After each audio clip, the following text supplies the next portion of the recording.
affect this grunt here. The Demon Hunter chases the grunt into the base. He takes all his wood peons, which he might have had hotkeyed. Usually, I don't always do that, but frequently I will hotkey them. And he surrounds the Demon Hunter. Very well played on his part. Demon Hunter attacks whatever he can to try and break out of the surround. But that's not going to happen. Notice all the while he's flirting with death with his Blade Master, doing as much damage as he can to the burrows. Excuse me, to the Moonwells. You don't even necessarily have to kill them, but you'll notice he's already got one at 170 health. If you can actually kill wells, it's hugely beneficial to you. I mean, it's rare that it happens because they don't die anywhere near as easily as burrows, but it's still very beneficial to you, obviously, since they're rushing to 50 food. And any time you can stop them from getting that by preventing their food source, it's obviously very good for you in the same way that it's good for them to do it to you. But anyways, forced port on the Demon Hunter. The Blade Master escapes with, I think it was 9 HP. He goes back to his base to heal. Again, notice how he's using the openings in his base. I think he meant to block with that burrow. I don't think there's supposed to be an opening above the altar, but maybe there is. So his base has 3 openings, essentially. He had a grunt at 1. He was far enough back that the Demon Hunter knew if he went further into his base, it would be closed off and he'd be trapped in there. And he's already given up his port, so that's not a risk he was willing to take. Anyways, you're going to see a repeat of this right now.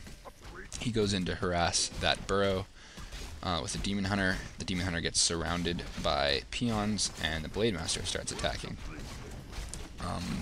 Luckily for him, this is a pretty well-timed sequence of events for the Orc.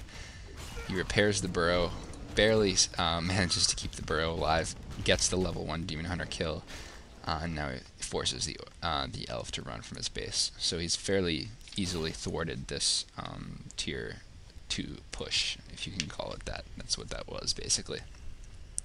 So obviously less than ideal for the elf.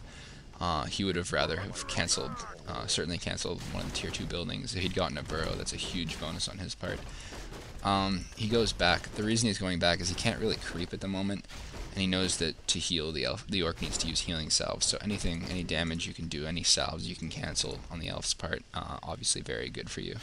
Another thing to notice, and this is another adjustment based on the spawn, the orc actually has 5 grunts instead of 4, which is the standard.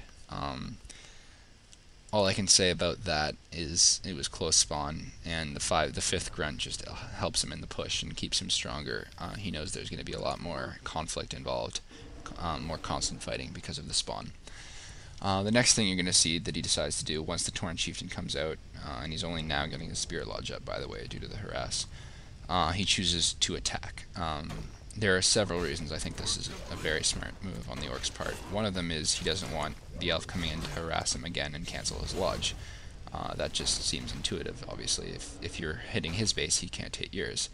The other thing is he's done some damage to this guy. He's somewhat hurt his wells. He's, not necessarily in the moon juice, but actually in physical damage to the moonwells. So he goes in and takes out 2. That's 20 food right there. And at the expense of 1 grunt. So that's a very successful harass on the Orc's part. He's definitely successfully stunted the elf's economy. You'll notice the elf's at 27 of 30 food. The Orc is at 37 of 40 food. And he is able to cancel that shop. Notice also how quickly this elf's going tier 3. I think this is pretty much standard and what you should expect. He doesn't even have adept training on his talons, and he's already almost at tier 3. So he will have Cyclone very, very quickly. And if you look at the Orc space, he doesn't even have a Spirit Lodge up. It's only getting up now.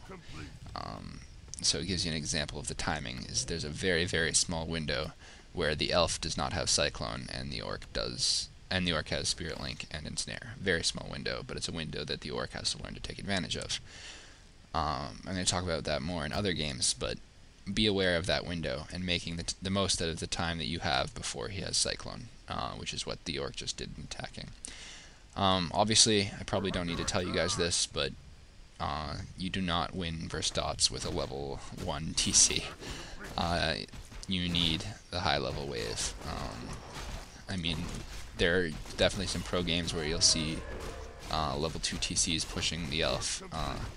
In general, and pretty much at my level of play, and even above my level of play, don't fight dots without a level 3 Tauren Chieftain.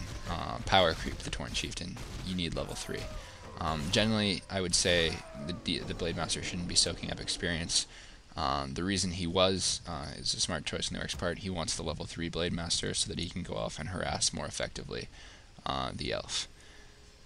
Another thing I want to point out, and this is why I love Turtle Rock, look how he has 4 grunts, a raider, and a spirit walker, and he's creeping the red camp.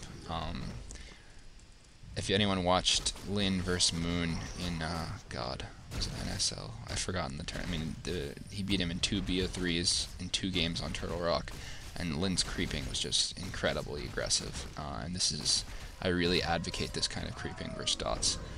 And actually, this isn't the worst creep camp to be aggressive on either. I think this is actually better to creep than the middle mines. You can pretty safely lure the creeps to a distance where you're not going to get jacked. You can lure the level 7 ogre away, so you can kill him fairly quickly with a small army. And then your reward is the ogre magi, which drops the rune of healing. So, I mean, if you get that, you basically have taken no damage on the entire creep camp, which is very, very useful. Saves you some money for healing, and it just makes it much more difficult to be jacked at low health. So again, advocate creeping that. And also, to boot, he got a Claws of Attack plus 12 and a ton of experience for his Tauren Chieftain. So all very, very good things, obviously. Looking at food counts, 49 for the Orc, 40 for the Elf. Looking at his heroes, obviously very standard Elf heroes. Got the Orb of Corruption on the Demon Hunter, level 2 Beastmaster, level 1 Tinker. He's going to the shop now. You can pretty much bet his next move will be Healing Scroll, probably a Potion of Invulnerability, and then a push of some kind, or to push his advantage now, hoping that the Orc hasn't crept up as much as he has, or hasn't hit the higher reaches of 60 and 70 food. Anyways, other things to note. Looking at the Orc's base, you notice the burrow for 60 food going up at the same time that expansion is going up. He's got 2 scrolls of healing. The reason Orc gets scrolls of healing, obviously, is because how much more useful they are with Spirit Link. Spirit Link spreads out the damage, and scrolls of healing, heal obviously that damage. Anyways, fight-wise, he's obviously in a better position than the Elf. Notice the Tauren Chieftain's next to the Blade Master. That's always very risky on the Orc's part to engage in a fight where, at the outset, you're going to be in that position with the Tauren Chieftain so close to being mana burned. But on the flip side, he got his Raiders in a very good position where they weren't being blocked off by the heroes or by a pocket factory or anything like that. Here's where the fight turns sort of sour for the Orc, is when the front line collapses and the dots are next to the walkers, and the Demon Hunter can hit your walkers. That's a very unideal situation, and I actually think he should have ran a little bit earlier than he does. But his food count, his advantage from early on, and how he played it is such that he still ends up on top of that fight. So 43 food for the Orc, 40 food for the Elf. It's still a very, very close game, despite the fact that he had, I think, a 9 food advantage entering that fight. But anyways, in the back of the Orc's mind, obviously, is the fact that he's created an expansion. He kills that grunt there. At this point in the game, grunts are absolutely useless. They die pretty much instantly to Fairy Fire dot focus. You don't need them. They're a waste of 3 food, and that one was going to die anyways and be free experience for the Elf, so not a good thing. Notice also, while his Raider is being surrounded and the Elf's, waiting for Cyclone to wear off, he creeps once more the other red camp. Obviously a good thing if you can get both red camps on Turtle Rock, since they drop amazing items and they give a lot of experience, and like I said, Ogre Magi, free healing. Again, looking at his base, he's got a Raider and a Spirit Walker queued up. This is part of the getting over the 50 food cap, excuse me. That's so important when you're fighting versus dots. Here's something I want to point out very quickly. He's got a Hawk here, so he can see this Blade Master, and he constantly cyclones the Blade Master. If you click on the Blade Master, Potion of Invulnerability, he only just windwalked and he's level 4. Every single one of these cyclones is essentially an incredibly huge waste of dot mana, in my opinion. He's not likely anyways, going to surround that Blade Master. And even if he does, he'll probably break this around with the Potion of Lesser Invulnerability. and the result is basically that he wasted 4 or 5 cyclones worth of mana.